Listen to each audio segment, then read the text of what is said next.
Yesu ashimwe bene data, turabasuje mu izina rya Kristo Yesu. Amahoro y'Imana abe muri mwe, Uwiteka bishimire kandi Uwiteka abanezeze. Tubaye ikaze kuri Kuba Uwiteka ni Ubwenge TV. Amazina ni Dusinwe nk'uko bisanzwe. Turashima Imana ko Imana iduhaye akanya keza ko kugira ngo tubane mu mwanya w'ijambo ry'Imana.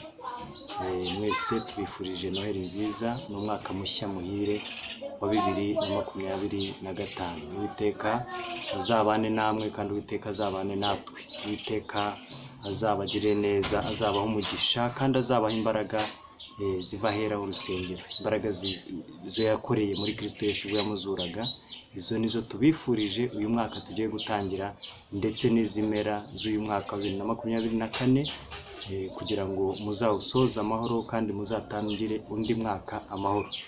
Mwese abo twabanye mu bihe bitandukanye mu minsi yashize, tubasabiye umugisha, Imana ibaho umugisha. Ibintu mutabonye muri uyu mwaka wa 2024 Imana izabibahe mu minsi iri imbere, mu mwaka utaha muzabona ibyiza Imana yabasezeranije, kuko tuzi ko ahirwa umuntu wiringiye kuko ibyo yabwiwe n'Umwami Imana bizasohora. Imana ibagire neza kandi Imana ibarengere. Reka dushime Imana, hanyuma tuganire ku ijambo ry'Imana Imana imaye uyu munsi. Mana yacu, Mana nziza, Mana yo kwizerwa no kwiringirwa, ni wowe Uwiteka, ni wowe Mana ishobora byose, ni wowe Mana ikiranuka kandi ukiranukira kugira ngo twebwe tuba abantu kandi tukwizere, kuko wowe uri Imana yaremye umuntu mu ishusho. Niyo mpamvu ishusho waremye umuntu kugira ngo ase nawe. Nyemerera Mwami duse nawe mu buryo bw'umwuka, kugira ngo twishimire kandi utugire neza umugambi wawe dusohozeho, uko ukunda umuntu waremye ariko ukanga ikibi akorera muri uwo muntu, muri uwo mubiri wamuremeye. Niyo mpamvu senze kugira ngo aya masaha iri jambo ryo tugiye kumva rigire aho ridukura, rigire aho ritugeza, abaryumva ribahindure kandi ribongeremo imbaraga kugira ngo babashe gukomeza urugendo mu izina rya Kristo Yesu. Amen. Tudatinze rero nagira ngo dusome ijambo ry'Imana. Ijambo ry'Imana dusome ahantu reka dusome ahantu nka habiri twifashishaho Imana itugire neza. Ibyahishuriye Yohana, reka dusome hano mu gice cyaho cya 3. Ibyahishuriye Yohana n'ibice 3, hanyuma turasoma umurongo wa 20. Umurongo wa 20 yavuze ngo dore mpagaze ku rugi ndakomanga, umuntu niyumva ijwi ryanjye agakingura urugi nzinjira iwe dusangire. Dore mpagaze ku rugi ndakomanga, umuntu niyumva ijwi ryanjye agakingura urugi nzinjira iwe dusangire. Twongereho irindi jambo dusanga hano mu butumwa bwiza uko bwanditswe na Luka, ibice ni 2, umurongo wa 29 kugera ku murongo wa 32. Luka ibice 2, umurongo wa 29 kugeza ku wa 32. Ndavuze ngo Mwami, noneho urasezerera umugaragu wawe amahoro nk'uko wabivuze, kuko amaso yanjye abonye agakiza kawe, ako witeguye mu maso y'abantu bose, kuba umucyo uvira amahanga no kuba ubwiza bw'ubwoko bwawe bw'Abisirayeli. Amen. Imana itugirire neza kandi Imana iturengere, Imana itwiteho kandi Imana itunezeze. Imana yacu ni nziza, Imana ni umubyeyi kandi Imana yacu ni urukundo. Imana yarwerekanye ubwo yatumaga umwana we w'ikinege kugira ngo umwizera wese atarimbuka ahubwo ahabwe ubugingo buhoraho. Bivuze ngo muri Kristo Yesu niho duhererwa ubugingo, muri Kristo Yesu niho tubonera amahoro, muri Kristo Yesu niho tubonera ibyiza byose Imana yadusezeranije, ariko ibisezeranirije mu mwana wayo Kristo Yesu. Hanyuma rero uwizeye Kristo, wakiriye Kristo, uwo nguwo agubwa neza kandi akagira amahoro adendeje, kandi ndetse uwo muntu ntabwo yikanga ikibi. Bibiliya niko bitubwira neza hano mu Migani ibice byaho ni igice cya mbere. Mu Migani ni igice cya mbere hepfo ku murongo wa nyuma wa 33. Mvuko Imana yavuze ikoreye mu mugabo witwa Salomo, igice cya mbere umurongo wa 33. haravuze ngo ariko unyumvira wese azaba amahoro adendeze kandi atikanga ikibi. Bivuze ngo umuntu wese wizera Imana, wumvira Imana, ugena amategeko y'Imana, uwo muntu Imana izamurinda, azaba amahoro masa, ayo mahoro azaba adendeje kandi uwo muntu ntabwo azaba yikanga ikibi. Imana yacu itugirire neza. Nkuko dusomye ijambo ry'Imana rero bitubwiye neza, Imana ivuganye natwe iratubwiye ngo dore magaze ku rugi ndakomanga, umuntu niyumva ijwi ryanjye agakingura urugi, nzinjira iwe dusangire, nzinjira iwe dusangire. Iyo usomye ijambo ry'Imana hano Aheburayo, urwandiko rwandikiwe Abaheburayo, ni ibice byaho ibice 4, umurongo w'epfo wa 7, haravuze ngo 7, haravuga ngo Imana yongera gutoranya umunsi ari wo uyu munsi, ivugira mu kanwa ka Dawidi nubwo hashize igihe kirekire cyane, ya magambo yamaze kuvugwa haruguru ngo uyu munsi nimwumva ijwi ryayo nimwinangire imitima. Uyu munsi niwumva ijwi ry'Uwiteka niwinangire umutima. Nakwinangira umutima uyu munsi ukimara kumva niwinangira iki? Umutima. Ijambo ribivuze neza ko ngo Yesu ahagaze ku rugi. Yesu ahagaze ku rugi arakomanga, umuntu niyumva ijwi agakingura urugi, Yesu arinjiriwe basangire. Hanyuma nkuko mubizi cyangwa se nkuko ababyemera tubyemera, tuzi ko turimo kwitegura Noheli, turimo kwitegura Noheli cyangwa se kuvuka kwa Yesu, niko babyita mu dini n'amatorero abantu baba barizwamo, kuvuka kwa Yesu. Hanyuma ntago Yesu ahora avuka, buri mwaka ngo yavutse, buri mwaka yavutse, aba ari kugira ngo twibuke kuvuka kwe. Ariko nubwo abantu bamwe babyizihiza batabizi, babyizihiza batabyemera, bakabyizihiza ahubwo ari kugira ngo baryoshye ubuzima, babone uburyo bwo gukora ibyaha no gusesagura no gukora ibitari ngombwa. Iminsi ya Noheli cyangwa se iminsi mikuru yashyizweho abenshi, ibi minsi yo kugira ngo bakore ibyaha kandi babikore nkana. Uba benshi iri joro abandi bari mu nsengero barimo gusenga bavuga bati twumvise akana Yesu, ubu Yesu aravutse. Abandi bo baba bari mu kabari barimo gusinda, abandi barimo gusambana. Niho abantu benshi bakorera ibyaha, ugasanga barasinda, barasambana, bahakuye inda ngo batateganije, ejo ugasanga barimo kurwana no kuzikuramo. Abandi ugasanga bakubiswa amacupa, abandi birangira bagiye mu nzu z'imbohe, abandi ugasanga banishwe, abandi bapfuye bakoze impanuka bitewe n'ubusinzi, kuko batamenye nyirizina intego y'uwo munsi. Ubundi iyi Noheli ni Yesu, bavuga ko ari ukuvuka kwa Yesu, ni ukuvuka kwa Yesu cyangwa se Yesu igihe havutse akakana Yesu. Hanyuma Yesu kuvuka ntago ari ukuvuga kugira ngo tujye kunywa ibyaha nk'abanywa amazi, kubigotomera nk'abanywa icyayi cyangwa se kunywa umutobe.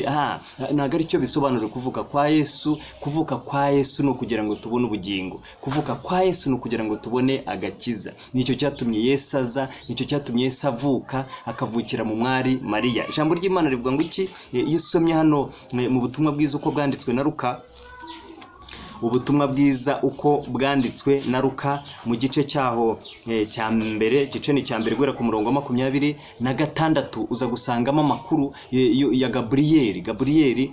Uyu Gaburiyeli yatumwe ku mwari Mariya, araza aramusuhuza, amaze kumusuhuza aramubwira ngo uzasama inda, uzabyara umwana, uwo mwana uzamwite Yesu. Umwana uzamwite Yesu, impamvu y'uwo mwana azaba aje kugira ngo ababarira abantu, akiza abantu ibyaha byabo. Nicyo kizaba kizanye Yesu, azaba aje kugira ngo ababarira abantu cyangwa se abakize ibyaha byabo. Mariya rero yaje kuvuga baza byinshi, avuga ati sibyo bishoboka bitegeye ko ngewe nararyamana na rimwe n'umugabo, ni gute ibyo ngibyo bishobora kumbaho?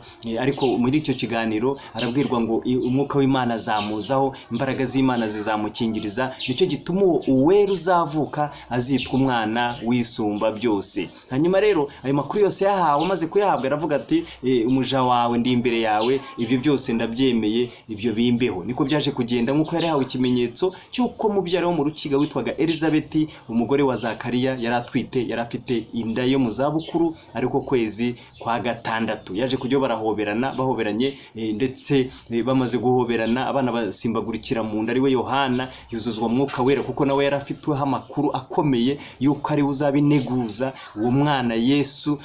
Yohana ari uzabineguza ya Yesu aje gutunganya inzira cyangwa se guhamya ko hagiye kuza undi uzaba ufite imbaraga zirenze iz'abandi, azaba aje kugira ngo akize abantu ibyaha byabo. Isomye ijambo ry'Imana hano mu butumwa bwiza uko bwanditswe na Luka n'ubundi hano mu gice cya mbere umurongo wa 76 ho haravuze ngo kandi nawe mwana uzitwa umuhanuzi wisumba byose. Uyu ni Zakariya yujuje umwuka wera, amaze kuvuga yari ikiragi yaragobwa amezi 9 atavuga, ariko ku munsi Yohana yavutse kuko yaravuga ngo kuko ubishidikanijeho nkaba nkubwiye ngo uzabyara umwana w'umuhungu mwite Yohana. Kubw'ibyo rero niba umaze kubishidikanya ukaba ubishidikanijeho uragobwa ururimi, ntuzongera kuvuga kugeza igihe ibyo byose bizasohorera. Hanyuma yagobwa ururimi kugeza amezi 9 umwana avutse bamubaje izina rye ngo umwana we yitwa Elizabeth, yaramaze kuvuga ko ari Yohana. Batereka reka nta muntu wo mu muryango wanyu wigeze witwa Yohana, none niki gituma witwa Yohana? Reka tubaze umugabo wawe. Bamubaje ko atavugaga, asaba urwandiko, urupapuro ndetse n'ikaramu, yandikaho ngo izina rye ni Yohana, izina rye ni Yohana. Ariko abantu batangazwa n'iby'uwo mwana azaba muntu ki, umwana ubundi bizagenda bite. Hanyuma nibwo yujuje umwuka wera. Rero uyu Zakariya yujuje umwuka wera avuga byinshi, ariko hano ku murongo wa 76 na 77 niho nshatse haravuga ngo kandi nawe mwana uzitwa umuhanuzi wisumba byose kuko uzabanziriza umwami ngo utunganye inzira ze no kumenyesha abantu iby'agakiza ko ari ukubabarirwa ibyaha. Ubundi agakiza ni Yesu. Hanyuma bivuze ngo kwakira Yesu bisobanuye kwihana iki? Ibyaha, guhindurwa amateka, ukaba icyaremwe gishya, ukaba uwa Kristo, ukaba umukristo ugahinduka. Bivuze ngo agakiza, ubusobanuro bw'agakiza ni ukwihana iki? Ibyaha. Agakiza ni ukwihana iki? Ni ukwihana ibyaha. Yamuvuzeho byinshi uyu Yohana, se yamuvuzeho byinshi, Imana yamuvuzeho byinshi. Hanyuma ndetse nawe baje no kumubaza mu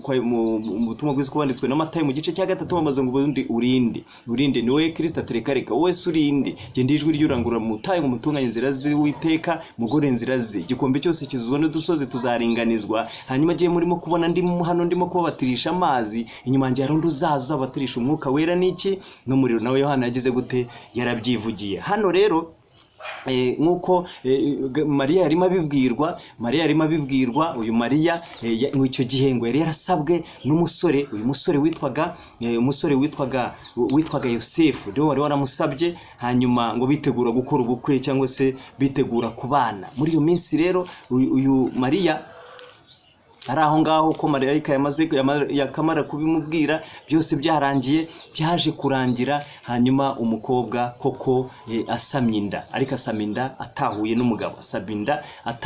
n'umugabo, none amakuru aza guhihizwa ngo Mariya aratwite, kandi atwite atarabana na Yosefu. Bize ngo afite inda y'ubusambanyi.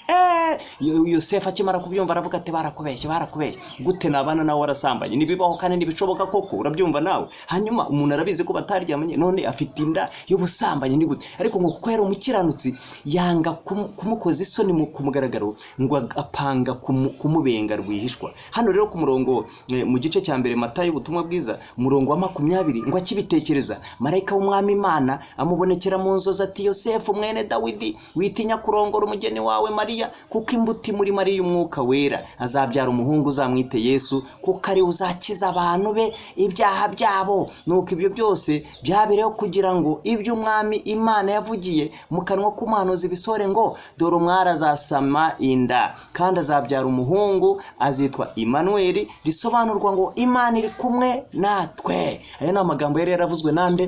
N'umugabo witwaga Yesaya, niwe wayahanuye mu bice 7 umurongo wa 14 ndetse kugera hepfo kuwa 15 yabivuze Yesaya avuga ati rwose dore umwana azasama inda azabyara umwana w'umuhungu, cyari ikimenyetso. Umwami wari muri icyo gihe yari aterwa n'Abasiriya, agira ikibazo, agira ubwoba, ndetse Yesaya aratumwa ngo agenda amubwire ko Imana igiye kuzamumukubitira, ikamumukubitira ngo nasaba ikimenyetso cy'ikuzimu cyangwa se cyo mu ijuru, hanyuma kugira ngo Imana ikimuhereze. Aravuga ati reka singiye kurushya umwuka wera, singiye kurushya Imana yanjye, wapi kabisa. Yesaya rero niko yahereye avuga ati mwabantu mwe mwaruhije abantu, mubikoreza imitwaro, mubashyire ibintu badashobora, none mugiye no kurushya Imana yanjye. Dore Imana izabaha ikimenyetso izabaha cyangwa ikimenyetso ibahaye nuko umwara azasama inda, kandi uwo mwara uzasama inda azabyara umwana w'umuhungu, ubutware buzaba ku bitugu bye, uwo butware bwe ingoma ye nizahanguka, uw'ibyo kurya bye kuko azaba akiri umwana, azaba ari amata ubuki, nibyo azajya arya, nibyo bizamutunga kugeza igihe azamenyera ubwenge, akabasha gutandukanya icyiza n'ikibi. Uwo ni Yesu wavugwaga hano. Rero Yosefu ko yakabaye hasi ari mu nzozi ngo ategeka ibyo byose, amaze kubitegekwa ngo arakanguka, akangutse ngo abigenza nk'uko marayika amubwiriye mu nzozi, arongora umugore we cyangwa se umugeni we, nibaryamana kugeza igihe umwana yavukiye. Uyu Yesu amaze kuvuka, bibiri twereka neza mu ivuka rya Yesu cyangwa se kuvuka kwa Yesu hano mu gice Luka yusomye ijambo ry'Imana hano mu butumwa bwiza uko bwanditswe na Luka, nibwo uza kureba neza amakuru yo kuvuka kwa Yesu. Amakuru yo kuvuka kwa Yesu uyasangamo hano mu bice byaho. Luka ibice byaho ni bibiri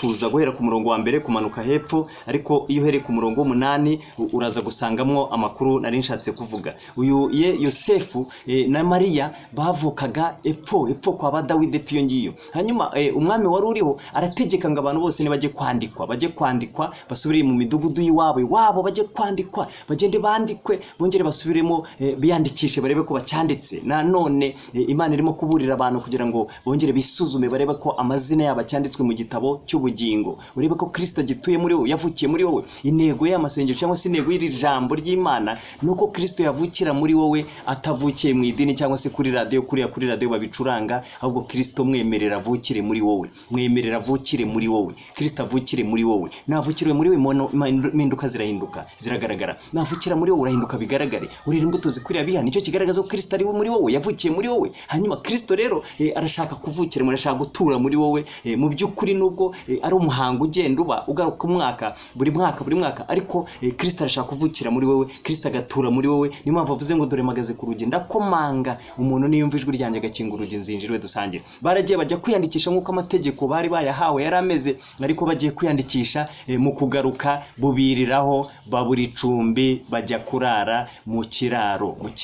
Niho uyu mubyeyi yaje afatirwa afashwe n'ibise, abyarira mu kiraro. Ijambo ry'Imana kugira ngo risore ko Yesu uyu nguyu yaje mu isi, hanyuma buraho kurambika umusaya. Ingunzu yigeze Yesu abivuga ngo ingunzu zifite imyobo zitahamo, inyoni zikagira ibyari zitahamo, ariko umwana w'umuntu ntafite aho kurambika umusaya. Hanyuma iyo usomye ijambo ry'Imana rikwereka neza no mu butumwa bwiza uko bwanditswe na Luka, ibice byaho ni 2 guhera ku murongo wa mbere kumanuka hepfo, uraza gusanga uyu Yesu avukiye ngo muri icyo kiraro, ngo umwana baje kumuryamisha mu muvure, bamworosa imyambaro y'impinja.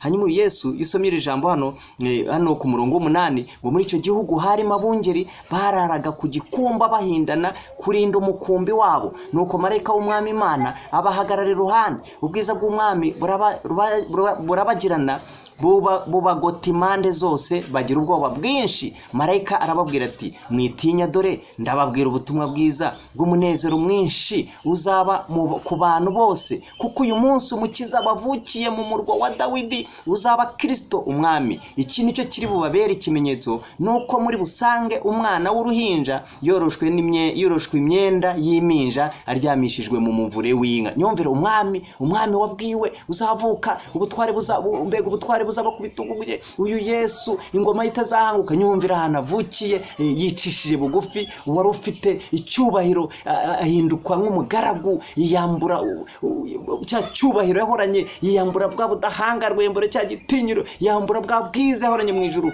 ahinduka umugaragu w'imbata, aza kuvukira mu muvure kugira ngo akubone ambone. Ngiki cyatumye Yesu aza, ngiki cyatumye Yesu avuka, no kugira ngo tubone agakiza. Hanyuma ku murongo wa 12 nicyo 13, muri ako kanya haboneka ingabo zo mu ijuru nyinshi ziri kumwe na marayika uwo, zisingiza Imana ziti, mu ijuru icyubahiro kibe icy'Imana, no mu isi amahoro abe mu bo yishimira. Abamarayika bamaze gusubira mu ijuru, abungeri baravugana bati, nimuze tujye i Betelehemu turebe ibyabayeyo, iby'Umwami Imana tumenyesheje. Bagenda bihuta basanga Mariya na Yosefu n'umwana w'uruhinja aryamishijwe mu muvure w'inka. Babibonye babatekerereza iby'uwo mwana nk'uko babibwiwe. Ababumvise bose batangazwa n'ibyo abungere bababwiye, ariko Mariya abika ayo magambo yose mu mutima we, akajya yatekereza. Maze abungere basubirayo bahimbaza bashima Imana ku byo bumvise byose no ku byo babonye nk'uko babibwiwe. Imana itugirire neza. Ngira ivuka rya Yesu rero, kuko Yesu yavutse, avuka yicishije bugufi. Nguyu Yesu yari yarahanuwe, abwirwa abantu, abahanuzi barabihanura, barabibwirwa. Nkisomye ari mu gutegeka kwa 2 ibice 18 umurongo wa 18, Imana abwiye Mose iti, Mose mbwirira abo bantu, bambwire ngo jewe nzabahagurukiriza umuhanuzi umeze nkaho muri bene wabo, uwo ari we bazumvira, utazumvira amagambo yanjye zanyuza muri we, uwazakurwe mu bwoko bwabo. Uyu witwa Baramu we yaje kumuhanura. Baramu yaje kumuhanura. Uyu Baramu aramuhanura mu kubara ibice byaho 24 yuhere ku murongo wo hepfo wa 16 haravuze ngo haravuga uwumva amagambo y'Imana akamenya ubwenge bw'isumba byose, uwerekwa ishobora byose, uwikubita hasi akagira amaso areba, ati ndamureba ariko subu, ndamwitegereza ariko nandi bugufi. Inyenyeri izakomoka mu bwoko bwa Yakobo, inkoni y'ubwami izaboneka iturutse mu bwoko bwa Isirayeli,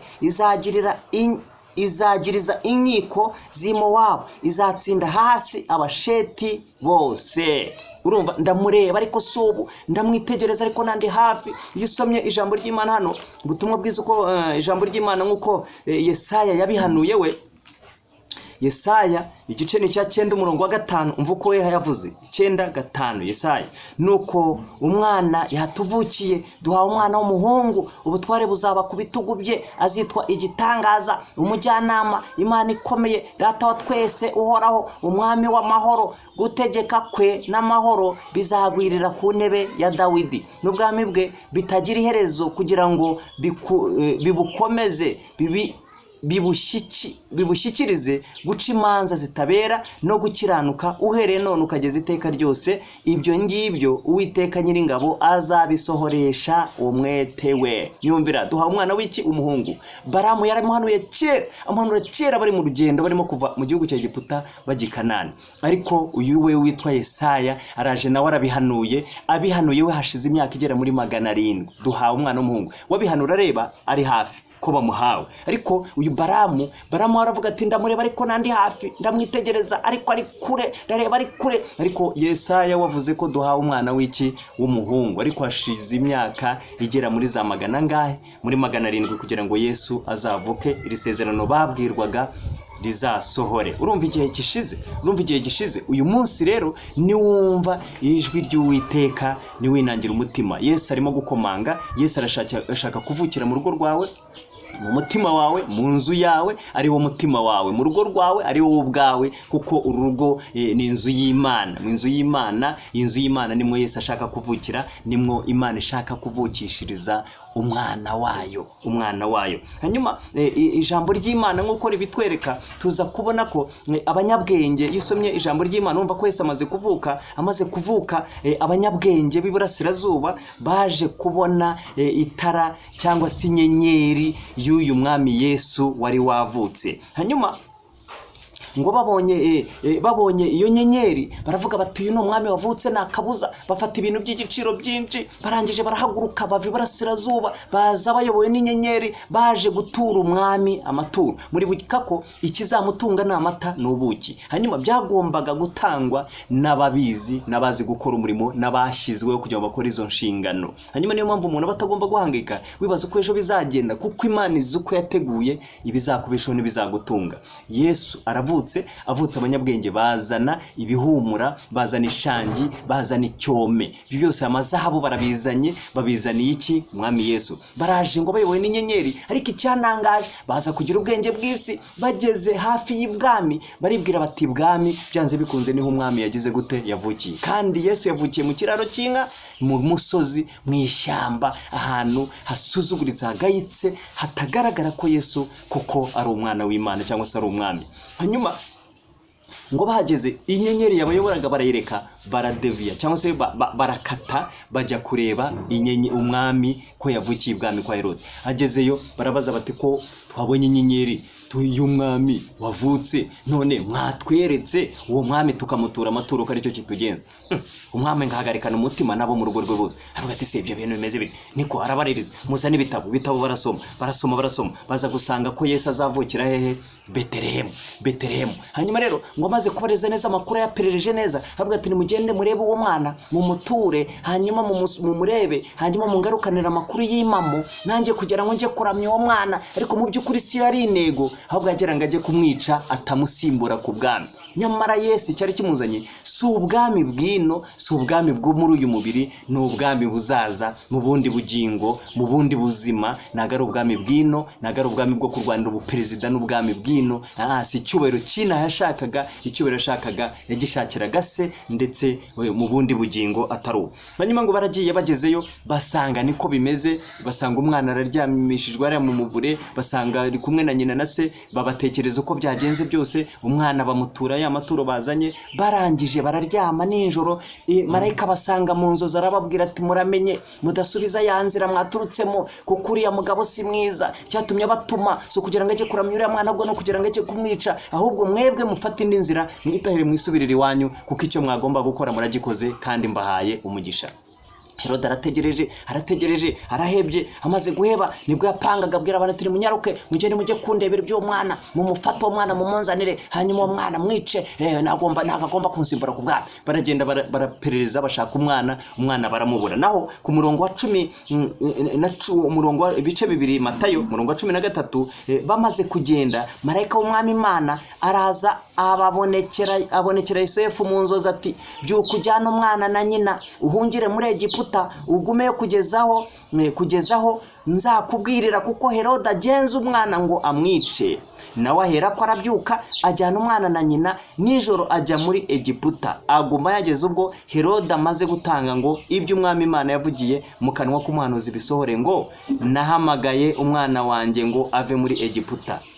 Hanyuma umurongo wa 17, ariko ukomeje ku murongo wa 16, Herode ngabonye ko yatengushywe, ngatuma abantu bose apanze abaze neza iminsi w'umwana yari amaze, ngo abantu bose bava kuri icyo gihe kugera ku myaka 2, ngo bose babice kugira ngo na Yesu yicirwemo. Ariko Yesu yari yaramaze kuva mu gihugu, ari mu gihugu cya Egiputa. Hahandi noneho ababisha bari barazengereje Abisiraheli, hahandi Abisiraheli bakoreshejwe uburetwa, ni naho Imana yahungirishirije umwana wayo. Birasobanutse neza ko n'aba banyegiputa bazahabwa iki? Agakiza. Wa wundi ubona ko ari umunyabyaha wa mbere, wundi ubona ko akisayisha, Imana nawe izamuha agakiza, kuko Imana ntago ari abantu bamwe yageneye agakiza ngo abandi kabime. Yesu n'uwo abantu bose bamwizeye bakamwakira bose. Yesu yaravuze hariya ubutumwa bwiza kubanditswe na Matayo igice cya 11 umurongo wa 28, kumwese abarushye n'abaremerewe muze munsange ndabaruhura. Hanyuma Herode yisha abana, ndetse uyu witwaga Rasheli, ngo yarafite abana b'ingwingiri banze gukura.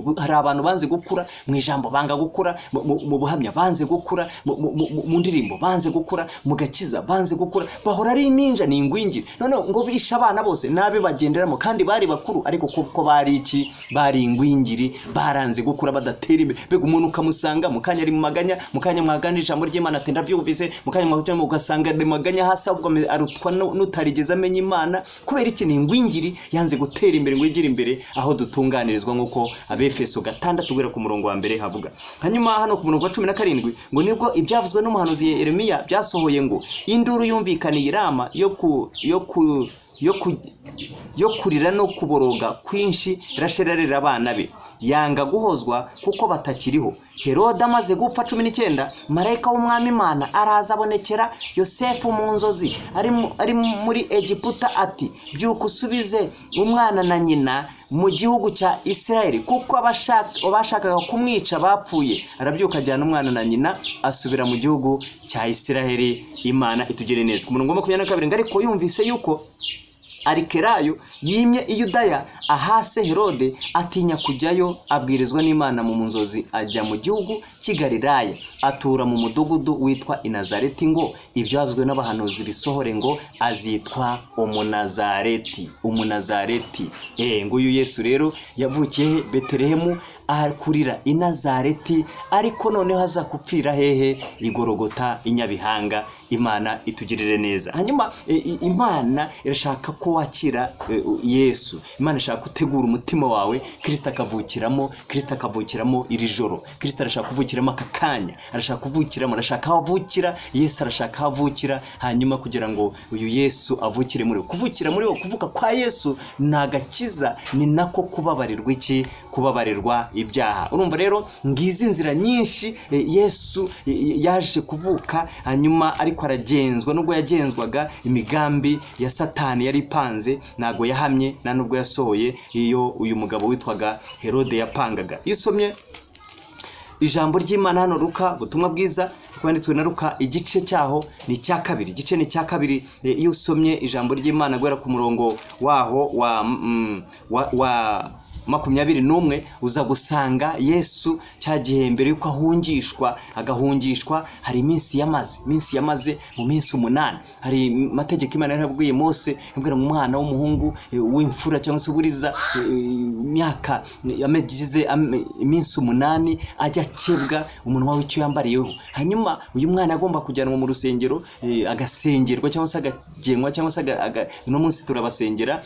Hanyuma yarangiza uyu mwana agatambirwa ibitambo cyangwa se bakamutambirira igitambo inume 2 cyangwa se inungure 2 cyangwa ibyana by'inuma 2 kugira ngo uwo mwana abe yejejwe koko, yerejwe Uwiteka. Hanyuma muri iki gihe witwaga Simiyoni niwe yari umutambyi. Muri icyo gihe yari umutambyi, ngo Mwuka Wera aramubwira ati, Simiyoni ati karame, zamuka ujye mu rusengero mvugane nawe, aricyo nshaka kugukoreshayo. Uyu Simiyoni ngo yari yaravuganye n'umwami Imana. Mwuka Wera aramubwira ngo Simiyoni, ntago uzapfa utarareba umwami Imana, utarareba Kristo, umwana w'Imana izohereza kugira ngo ababarire abantu ibyaha byabo. Uyu Kristo ntago uzapfa utaramubona, ntago bizakunda. Uyu ngo yajyaga aba mu murimo w'Imana, agakora umurimo w'Imana, ariko icyo gihe adahari gatoya ngo marayika aramubwira ati zamuka ujye mu rusengero. Ngo agezeyo rero hano ku murongo wera kuri umurongo wa 25 ngo ahageze ngo asanga Mariya, asanga Yosefu bafite umwana, ngo afatira uyu mwana ngo amusengere ndetse akorera mu ngo nk'uko amategeko abitegekaga, ngo agiterura aka kana. Noneho amaso yarahumuka, ahumutse arareba aritegereza. Aravuga hano ku murongo twasomye, umurongo wa 29 ngo mwami noneho urasezera umugaragu wawe amahoro nk'uko wabivuze, kuko amaso yanjye abonye agakiza kawe, ako witeguye mu maso y'abantu bose, kuba umucyo uvira amahanga no kuba ubwiza bw'ubwoko bwawe bw'Abisiraheli. Se na nyina bumvise ibyo bintu ngo babibika mu mitima, barabibika. Amaso yanjye abonye agakiza nk'uko twabibonye hariya igice cya mbere umurongo wa 76 na 77. Agakiza no kubabarirwa ibyaha. Agakiza ni Yesu nk'uko bireba aha, ariko nyirizina agakiza ubusobanuro bwabyo no kubabarirwa ibyaha, kwakira Kristo nk'umwami n'umukiza, hanyuma ukababarirwa ibyaha. Yesu bakimusengera abantu barishimye baraho, ngo hari umukecuru witwaga Ana. Uyu Ana yaje gushyingirwa, maze gushyingirwa ngo abana n'umugabo we imyaka 7. Umugabo warapfa, maze gupfa amara indi 84 ari umupfakazi. Bavandimwe iyo ufite agakiza urashobora, iyo ufite Yesu muri wowe uranesha. 84 84 ari umupfakazi, tarasambana, tarigira nabi, tariyanduza, tikinisha, tajya mu manjwe, tajya mu magambo, tari kazitereyemo, atateranya ingo z'abandi, adasenya ingo. Umukecuru afite imyaka, urumva baramushingiye ashingirwa ari inkumi ya myaka twemera hano mu Rwanda murezi, imyaka 21, hanyuma ashyiraho 7, ubwo ni 28, hanyuma washyiraho yayindi ukaza gusanga uyu muntu rwose yarakuze. 84 urumva wayiteranya kuri 28 ikaba imyaka 112 asenga Imana budasiba, yinginga Imana budasiba, abanye neza n'Imana kuko yarafite agakiza, bari bategereje agakiza ngo avuga iby'uwo Yesu, ahamya ibya Yesu, amuvugaho byinshi kuko Yesu yari yaravuzwe n'abahanuzi benshi batandukanye. Imana itugire neza rero. Imana irashaka ko uyu munsi wakira Yesu, hanyuma Yesu akabona havukira. Hanyuma Noheli ntabwo isobanura kujya kunywa ugasinda, nisobanura kurya ukavuyarara, reka da, bisobanuye kugarukira Imana, kwegera Imana, ukabana n'Imana neza. Mwibuke mwitangirira Imana irema umuntu, yaremye umuntu afite ishusho y'Imana, imaze kumurema Satani araza yiba umuntu icy'ingenzi, yiba umuntu ubugingo, kuko ijambo ry'Imana rivuga neza rero mu butumwa bwiza uko bwanditswe na Matayo na Yohana 10:10, umujura nazanwe n'ikindi keretse kwiba, kwica no kurimbura, ariko jyeweho nazanywe no kugira ngo zibone ubugingo ndetse zibone bwinshi. Hanyuma rero Satani yaraje kugira ngo yibe umuntu imwe ubugingo, ibwibira muri Edeni, kuko umuntu atumviye icyo Imana yari yamutegetse kudakora. Uwo muntu arangije abari cyakora, hanyuma gikoze Satani abamwibye ubugingo gutyo. Hanyuma Yesu rero agomba kugaruka kugira ngo azaheshe uyu muntu icyo yari yarabuze muri ya ngobyi ya Edeni. Bivuze ngo Kristo kuvuka kwe, kuza mu isi, ni ukugira ngo duhabwe iki? Ubugingo. Niko ijambo ry'Imana rivuga. Ijambo ry'Imana niko rivuga hano mu butumwa bwiza uko bwanditswe na Yohana igice cyaho cya mbere. Reka duhere ku murongo waho wa 6. Igice cya mbere n'umurongo wa 6 yavuze ngo hariho umuntu watumwe n'Imana witwaga Yohana, uwo yazanywe no guhamya iby'uwo mucyo ngo atume bose bizera. Icyakora uwo siwe uwo mucyo, ahubwo niwe wahamije ibyawo. Uwo mucyo niwe mucyo nyakuri, kandi ubwo nibwo yatangiraga kuza mu isi ngo amurikire umuntu wese. Yari mu isi ndetse niwe wayiremye, nyamara abisi ntibamumenya. Yaje mu bye, ariko abe ntibamwemera. Icyakora bamwemeye bose bakizera izina rye, yabahaye ubushobozi bwo kuba abana b'Imana. Imana itugire neza. Urumva se mbere bari abana b'Imana? Oya, ntabwo mbere bari abana b'Imana. Nk'uko ko Yesu cyamuzanye cya mbere ni ukumara imirimo ya Satani, kabivuze mu Rwanda rwanditswe na Yohana ibice bya 3 umurongo wa 7 n'umunani. Yaravuze bana bato n'akagira ubayobyukira nuko n'umukiranutsi nk'uko ari umukiranutsi ukora ibyaha wa Satani, kwera imbere na mbere Satani akora ibyaha. Hanyuma ngana ku musozo rero w'iri jambo twari turimo kuganira, iyo usomye ijambo ry'Imana mu rwa mbere rwanditswe na Yohana, rwandiko rwa mbere rwanditswe na Yohana ibice ni 3 umurongo wa 5. Umurongo wa 5 haravuze ngo nuko rwa mbere rwanditswe na Yohana ibice ni 3 umurongo wa 5 haravuga ngo muzi yuko uwo yerekaniwe gukuraho ibyaha kandi nta cyaha kimurimo. Yerekaniwe gukuraho ibyaha kandi nta cyaha kimurimo. Nicyo cyazanye Yesu, no gukuraho ibyaha kandi we nta byaha bimurimo, nta cyaha yakoze. Ijambo ry'Imana rikavuga ngo iki rero hano mu rwandiko Paulo yandikiye Abakolosayi igice cya mbere umurongo wa 14, titire yavuze ngo Yesu umukiza niwe muremyi wa byose, no waducunguje amaraso ye ngo tubone kuborerwa ibyaha byacu. Ni nawe shusho y'Imana itaboneka, niwe mfura mu byaremwe byose, kuko muri we arimo byose byaremewe, ari byo mu ijuru cyangwa ibyo mu isi, ibiboneka n'ibitaboneka, intebe z'ubwami n'ubwami bwose n'ubutware bwose n'ubushobozi bwose. Niwe wabiremye byose, kandi rero ni nawe byaremewe. Yabanjirije byose kandi byose bibeshwaho nawe. Niwe mutwe w'umubiri, niwe torero kandi niwe tangiriro n'imfura yo kuzuka mu bapfuye, kugira ngo abo wa mbere uhebuje byose. Kuko Imana yashimye ko kuzura kwayo kose kuba muri we, kandi imaze kuzanisha amahoro amaraso yo ku musaraba we, imwiyungisha n'ibintu byose ibyo mu isi cyangwa ibyo mu ijuru. Imana itugire neza. 21. Namwe abari baratangandukanijwe n'Imana kera, mukaba mwari abanzi bayo mu mitima yanyu no kubw'imirimo mibi, none yiyungishije namwe urupfu rw'umubiri we, ngo abashyire imbere yayo muri abera n'abaziranenge mutagawa. Imana itugire neza. Urumva rero ko Imana yashimye ko kuzura kwayo kose kuba muri Kristo Yesu. Niyo mpamvu Kristo yavutse kugira ngo mbone ubugingo, ubone ubugingo, adusubize icyo twamburiwe muri Edeni, aribwo bugingo twamburiwe muri Edeni, aricyo Satani yibye, aricyo Satani abaje kwiba. Satani umujura nta kindi kimuzana no kwiba, kwica no kurimbura. Iyo amaze kukwiba ubugingo, aba kwiciye ubugingo, ugasigara ugenda ariko warapfuye. Niyo mpamvu ijambo riba hano mu Byashora na 3:1 urwandiko rwandikiwe ab'Isarudi, marayika yaratumye, cyangwa se marayika w'itorero ry'Isarudi yabwiwe ko bafite abo bantu bafite izina ry'uko bariho nyamara bakaba ari intumbi. None se ni gutuburiho kandi uri intumbi? Hapfuye umuntu w'imbere, hasigara uw'inyuma. Hanyuma Satani yaje kwiba uw'imbere, hanyuma asigaza uwahe? Uw'inyuma, kuko n'ubundi iki cy'inyuma kizasubira mu gitaka. Hanyuma no munsi rero Imana ashaka ko wakira Yesu. Yesu akiyavukira muri wowe. We wamaze kwakira Yesu, rindi icyo wagabiwe. Niko ijambo rivuga mu Byashora 3:11. Ndaza vuba komeza ibyo ufite, hatagira ugutwara ikamba ryawe. Imana itugire neza. Hanyuma nagira ngo nsoreze hano mu Bakorino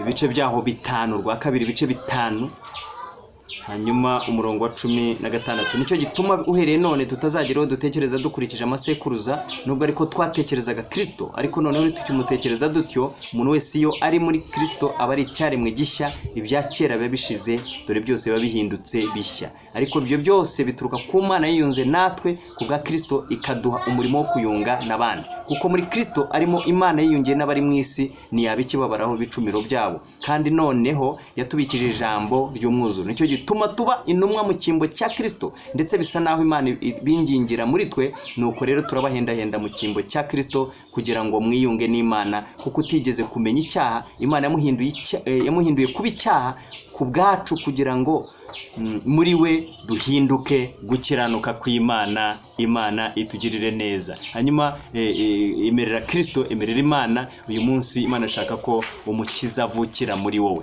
Kristo nguyu yaravutse, niko dusoma ijambo ry'Imana, yaravutse mu by'ukuri niko, ariko arakura. Uyu munsi nagakira umwana, yaje gupfa, cyari kimuzanye, cyarabaye, arapfa, ariko urupfu ntirwamuherana, nigeze abora. Hanyuma Kristo arazuka, asubira mu ijuru. Icyamugenzaga kirangije, ari ukugira ngo duhabwe ubugingo muri we. Umwizera wese ahabwe ubugingo buhoraho. Uno munsi rero Kristo avukire mu rugo rwawe, Kristo avukire mu bawe, Kristo avukire muri wowe. Uwo Kristo yamaze kuvukiramo ntago yigenga. We mu Kristo yamaze kuvukiramo ntanywa ayo mayoga. Uwo Kristo yamaze kuvukiramo ntago asinda ngo ajye gusambana. Uwo yavukiyemo nabiyobyabwenge anywa, nabisindishanywa, yaba ibisharira cyangwa se bidasharira, ibisindisha byose na kimwe anywa, kuko Kristo aba ari muri we, anyurwa nawe, ahazwa nawe, amarwa nawe inyota ndetse n'inzara. Kristo niwe uyimara umuntu. Inzara y'ubusambanyi, iyo nyota y'ubusambanyi, inyota y'ubusinzi, inzara y'ibyaha, inyota y'ibyaha, Yesu arayirangiza. Iyo yinjiye muri wowe byose birarangira. Niyo mpamvu hariya habivuze ngo dore magaze ku rugi ndakomanga, umuntu niyumva ijwi ryanjye agakingura urugi, nzinjirwe dusangire. Mwakire neza ijambo ry'Imana. Tekerezeho rero urebe mu by'ukuri Kristo atuye muri wowe. Ese niba atatuye muri wowe, niki wakora? Nukumwakira nta kindi, kwihana icyaha n'igisa nacyo, hanyuma ugahinduka, ukera imbuto zikwiriye abihaniye, hanyuma kugira ngo amazina yawe yandikwe mu gitabo cy'ubugingo. Kandi rero none ukaba icyaremwe gishya, ubwo Yesu azavuze imanda, cyangwa se Yesu aje gutwara itorero, Yesu aje kujyana itorero abamwizeye, kugira ngo nawe utazasigara, ahubwo tuzajyana. Imana ikugirire neza kandi Imana ikurengere. Katugusengere, cyangwa se nawe wari waraguye ugarukira Imana. Nawe ugarukira Imana. Imana yagushaka uyu munsi, iracyateza amaboko, cyagutegerereje, ashaka kukugirira neza. Imbabazi z'Imana ziracyahari, ariko mu kanya wapfa, mu kanya imanda yavuga, kandi wasigara utarihana. Mana yacu, mu izina rya Kristo Yesu turagushimye. Uri Imana nziza, uri mwiza, kandi ubere mwiza abagutegereza bose. Iri ni ijambo ryawe gitambukije nk'uko urimaye. Nyemerera uyu munsi umuntu wumvira ijambo ryawe, Uwiteka umuhe kwihana ndetse no kwihanira kureka abari baragutaye, bari baratakaje ibyiringiro, bagakurikira amajwi y'abandi, bakayoborwa na kamera, kuyoborwa n'umwuka, nk'uko bari abanyabwenge bataye iriya nyenyeri yabayoboraga bakajya mu bitaguhesha icyubahiro. ubababarire gukiranirwa kose. Reka uyu munsi mwami, uyu mwana wa Yesu Kristo avukire mu mitima yacu, avukire mu mitima y'abagabo, mu mitima y'abasore, y'abakobwa, kugira ngo umuntu wese yongere yitekerezeho, kuko icyatumye Yesu aza kwari ugushaka no gukiza icyari cyarazimiye. Icyazimiye ni ubugingo bwari bwarazimiye, icyari cyarabuze ni ubugingo umuntu yari yaratakarije muri Edeni. Ndasenze kugira ngo umuntu wese rero wiyumvaho ikibi, wiyumvaho ikibembe, were none umubabarire kandi umuhanagureho umwanda wose, kugira ngo abe wera yejejwe n'amaraso y'umwana wa Yesu Kristo wohereje kugira ngo avukire mu mwari Mariya. Urakoze mwami Yesu, urakoze Uwiteka, ndagushimiye kumva kandi ko byose ubikorera kwiyubahisha, mu izina rya Kristo Yesu, amen.